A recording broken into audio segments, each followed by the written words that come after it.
اور کسی کو نہیں مگر کم از کم مسکراہٹیں اور خوشیاں بکھیرتی اس لڑکی کو تو خوش ہونا چاہیے تھا. زندگی کو اس لڑکی کو تو خوشیاں دینی چاہیے تھیں. وہ آج صبح جب سے اس کے ساتھ تھا اپنی عادت کے برخلاف کتنا زیادہ بولا تھا, کتنی بار مسکرایا تھا.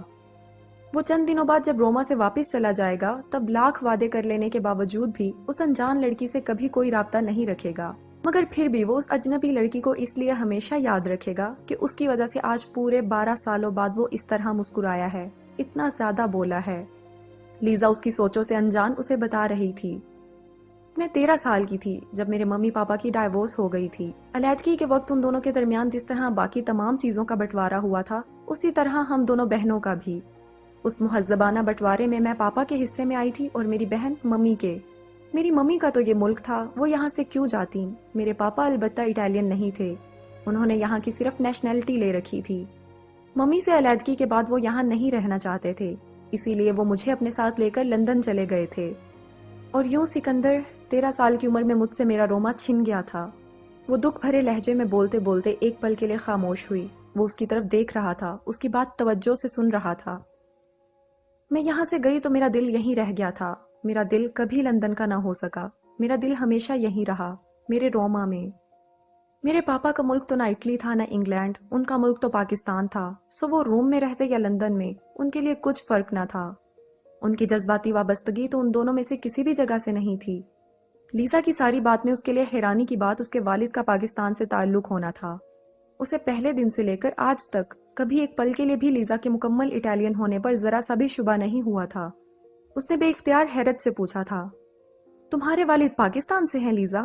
لیزا نے اس کی حیرت کو حیرت سے دیکھا اور پھر جیسے کچھ یاد کر کے اپنے سر پر ہاتھ مار کر بولی, دیکھو ذرا, ہم کتنے دنوں سے مل رہے ہیں مگر ابھی تک ایک دوسرے سے مکمل طور پر اپنا تعارف تک نہیں کروایا ہے. بات مکمل کر کے پھر وہ اپنے مخصوص انداز میں مسکرائی, پھر کچھ شرارت بھرے لہجے میں بولی, ویسے ابھی تک تعارف ٹھیک سے نہ ہو پانے کی وجہ یہ بھی رہی کہ تمہیں پرسنل باتیں کرنا پسند نہیں ہے, سو میں تمہارے تعارف سے محروم رہی. اور تم اتنا روڈ ہو کر ملتے تھے کہ اپنے بارے میں بھی کبھی ڈھنگ سے کچھ بتا نہیں سکی. وہ اس کی بدتمیزی اسے جتا رہی تھی اور آج مشکل وقت میں اس کی مدد کر کے اب اتنا حق تو وہ رکھتی تھی کہ اس کی بدتمیزی اور بد اخلاقی کا ذکر کر سکے. وہ تھوڑا شرمندہ سا ہوا تھا. یہ بالکل سچ تھا کہ آج تک اس نے اسے یہ موقع دیا ہی نہیں تھا کہ وہ اپنا مکمل تعارف کرا پاتی. وہ شرمندگی کے حصار سے نکلنے کے لیے سنجیدگی سے بولا, تمہاری شکل صورت سے لے کر نام تک کسی بھی چیز سے مجھے کبھی یہ نہیں لگا کہ تم اٹالین اور کرسچن نہیں ہو. لیزا عبرانی نام ہے اور یہ نام مسلمانوں میں ہوتا ہے. اس کے معنی ہیں اللہ تعالیٰ کے لیے وقف کی ہوئی. تو لیزا پاکستانی مسلمان باپ اور اٹالین کرسچن ماں کی بیٹی تھی. اسے اس انکشاف پر حیرت ہوئی تھی مگر وہ اپنی حیرت کا اظہار کر نہیں رہا تھا.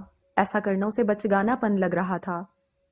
باقی میرا تعارف یہ ہے کہ میں لندن میں رہتی ہوں. میں نے لندن سے پینٹنگ میں ماسٹرز کیا ہے. میں وہاں رائل کالج آف آرٹس میں پینٹنگ, لینڈسکیپ اور سٹل لائف پینٹنگ پڑھاتی ہوں. پینٹنگ میرا پیشن بھی ہے, پروفیشن بھی. جاب سے بچ جانے والے ٹائم میں پینٹنگز بناتی ہوں, اپنی ایگزیبیشن کی تیاریاں کرتی ہوں. اپنی لائف میں کافی مگن, کافی مصروف رہتی ہوں. مگر میں جتنی بھی مصروف ہو جاؤں سال کے یہ 2 مہینے لازماً روما میں گزارتی ہوں. اپنے اس روٹین پر میں 18 سال کی عمر سے کاربند ہوں. میں نے روما سے جا کر بھی اپنا رشتہ کبھی یہاں سے ٹوٹنے نہیں دیا. اسی لیے میرے اسکول کے دوست, بچپن کے ملنے جلنے والے, ان سب سے میرا آج بھی یہاں پر وہی پہلے جیسا تعلق ہے. میں آج بھی لندن سے زیادہ روما ہی میں خود کو ایٹ ہوم محسوس کرتی ہوں. میں یہاں ایسے آتی ہوں جیسے کوئی اپنے گھر آتا ہے. شاید اسی لیے تمہیں میں مکمل اٹالین بھی لگی تھی اور روما میرا گھر بھی لگا تھا.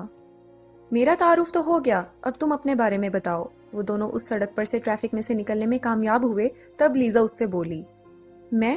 اس نے ایک پل کے لیے سوچا, پھر سنجیدگی اور بردباری سے بولا, میں نے امریکہ سے لاء میں بیچلرز ڈگری لی ہے. روبرٹو ہی کی کمپنی کے دوحہ میں واقع ہیڈ آفس میں لیگل ایڈوائزر ہوں. وہ جیسے ہی اپنے بارے میں مختصر لفظوں میں بول کر خاموش ہوا, لیزا کہکا لگا کر ہنس پڑی. اتنا تفصیلی تعارف؟ میں سنتے سنتے تھک گئی, تم بولتے بولتے نہیں تھکے. وہ اس کا طنز سمجھ رہا تھا مگر جواباً خاموش رہا تھا. لیزا آنکھوں میں شرارتی سی چمک لیے مسکرا کر مزید بولی, تم اگر اپنے تعارف میں اس سے زیادہ ایک لفظ بھی اور بولتے تو میں بہت حیران ہوتی, کیونکہ میں یہی توقع کر رہی تھی کہ سینیور سکندر نے مجھے اپنے بارے میں کچھ بھی نہیں بتانا ہے. وہ اس کے صاف کو انداز پر تھوڑا کھسیانہ سا ہوا تھا. گاڑی اس کے ہوٹل کے نزدیک پہنچ چکی تھی. خود کو اس کھسیاہٹ سے نکال کر اس نے ممنونیت سے لیزا کی طرف دیکھا. وہ بہت اچھے لفظوں اور بہت اچھے انداز میں اس کا شکریہ ادا کرنا چاہتا تھا. لیزا تمہارا بہت شکریہ، تم نے میرے لیے بہت زحمت اٹھائی ہے۔ وہ مزید بھی کچھ اور جملے بولنا چاہتا تھا مگر لیزا نے اسے اس کی بات پوری نہیں کرنے دی تھی۔ سینیور سکندر، اس طرح کی رسمی باتوں سے مجھے بڑی گھبراہٹ ہوتی ہے، اور ویسے بھی آپ کے اوپر آپ کا روڈ انداز زیادہ جچتا ہے۔ ساری دنیا سے ناراض، غصے میں بہت کم بولتے ہوئے وہ ہنس کر اسی بے تکلفانہ شریر انداز میں بولی تھی۔ اس کی بات کا برا ماننے کے بجائے وہ بھی خوش دلی سے مسکرا دیا تھا۔ لیزا نے اس کی طرف اپنا ہاتھ بڑھایا تھا۔ کیا اب ہم دوست ہیں؟ اس نے مسافہ کے لیے بڑھا لیزا کا ہاتھ تھاما تھا۔ ہاں۔ وہ روم سے جا کر زندگی بھر اس سے ملے گا نہیں، اس سے کوئی تعلق، کوئی واسطہ نہیں رکھے گا، تو دوستی بیچ میں کہاں سے آ گئی؟ مگر وہ نہ بول کر اس کا دل بھی نہیں توڑ پایا تھا۔ اوکے سینیور سکندر، تمہاری اس دوست کی تمہیں نصیحت یہ ہے کہ اپنے ہوٹل روم میں جا کر اب میڈیسن لے کر صرف اور صرف آرام کرنا، کیونکہ تمہاری طبیعت مجھے ابھی بھی پوری طرح ٹھیک نہیں لگ رہی ہے۔ اس نے سر اس بات میں ہلا دیا تھا۔ وہ سینیور سکندر کا لفظ بڑے مزے میں بولا کرتی تھی۔ وہ اس کے اس انداز پر ہلکا سا مسکرا رہا تھا۔ وہ اپنے ہوٹل روم میں آ کر ابھی جوتے ہی اتار پایا تھا کہ اس کے موبائل پر کسی کی کال آنے لگی۔ اس کا موبائل ٹیبل پر رکھا تھا۔ وہ اٹھ کر میز کے پاس آیا۔ اس نے موبائل اٹھا کر دیکھا۔ یہ کال آمنہ کی تھی۔ اس کے چہرے کے سخت سے تاثرات یکلخت ہی نرمی میں تبدیل ہوئے تھے۔ اس نے بہت جلدی کے عالم میں کال ریسیو کی تھی۔ اس وقت اس کا چہرہ جذبات سے عاری نہیں تھا۔ اس کے چہرے پر ایک ہی وقت میں بہت سے جذبات تھے، محبت، خوشی، اداسی، شکوہ، رنج۔ وہ فون پر بات کرتے ہوئے صوفے پر بیٹھ گیا تھا۔ سکندر کو اس کے ہوٹل چھوڑنے کے بعد وہ سیدھی گھر آ گئی تھی۔ ایور فرمی پر اس کا اپنا خوبصورت اپارٹمنٹ تھا۔ خوبصورت رہائشی عمارتوں کے بیچ کشادہ سڑک پر یہ ایک 4 منزلہ عمارت تھی، جس کی تیسری منزل پر اس کا اپارٹمنٹ تھا۔ بیسمنٹ میں مکینوں کے لیے پارکنگ ایریا تھا، جبکہ گراؤنڈ فلور سے لے کر چوتھی منزل تک ہر فلور پر بس ایک اپارٹمنٹ تھا۔ تمام اپارٹمنٹس کشادہ اور خوبصورت تھے۔ 5 سال قبل اس کے پاپا نے اپنی کچھ پراپرٹی ان دونوں بہنوں میں برابر تقسیم کی تھی۔ تب اپنے حصے کا کچھ پیسہ بینک میں رکھ چھوڑنے کے بعد بقایا رقم سے اس نے یہ اپارٹمنٹ خرید لیا تھا۔ اس سے قبل ہر سال وہ چھٹیوں میں روم آتی تو ہوٹل میں ٹھہرتی تھی۔ اپنا یہ اپارٹمنٹ یہاں خرید کر اسے بڑا سکون ہوا تھا۔ اب اپنے روما سے اس کا رشتہ بہت مضبوط ہو گیا تھا کہ اب یہاں اس کا اپنا گھر تھا۔ وہ سال کے 2 ماہ یہاں گزارتی تھی۔ باقی وقت اس کے اپارٹمنٹ کی دیکھ بھال نینی کیا کرتی تھی۔ کچن سے کام کیے جانے کی آوازیں آ رہی تھیں، گویا نینی رات کے کھانے کی تیاری میں مصروف تھیں۔ ہائے نینی، اس نے کچن کے دروازے سے اندر جھانکا۔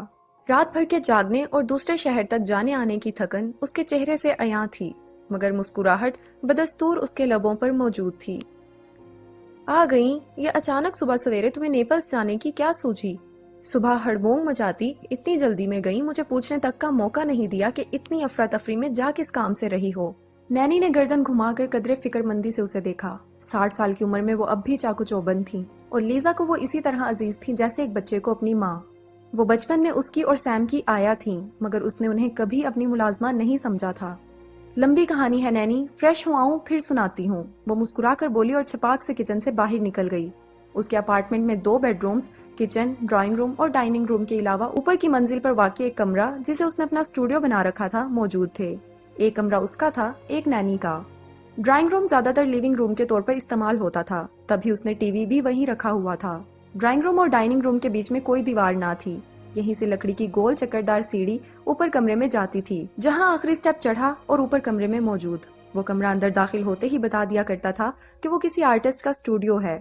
وہاں جا بجا اس کی مکمل اور نامکمل پینٹنگز اور پینٹنگز بنانے سے متعلقہ سامان بکھری حالت میں پڑا نظر آتا تھا۔ اسٹوڈیو کا باہر کی طرف کھلنے والا شیشے کا دروازہ چھوٹی سی بالکنی میں کھلتا تھا۔ وہاں اس نے کچھ گملے اور ایک آرام دہ کرسی رکھی ہوئی تھی۔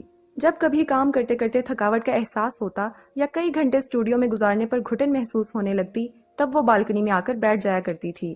اپنے اس اپارٹمنٹ کو اس نے اپنی سہولت کے مطابق سیٹ کر رکھا تھا۔ اس کے لندن کے اپارٹمنٹ سے جہاں وہ سال کے 10 ماہ گزارا کرتی تھی، یہ اپارٹمنٹ کہیں زیادہ پیارا تھا، جس میں وہ سال کے صرف 2 ماہ گزارتی تھی۔ مزید ویڈیوز اور اپڈیٹس کے لیے چینل سبسکرائب کرنا نہ بھولیں اور بیل آئیکن کو بھی ہٹ کریں۔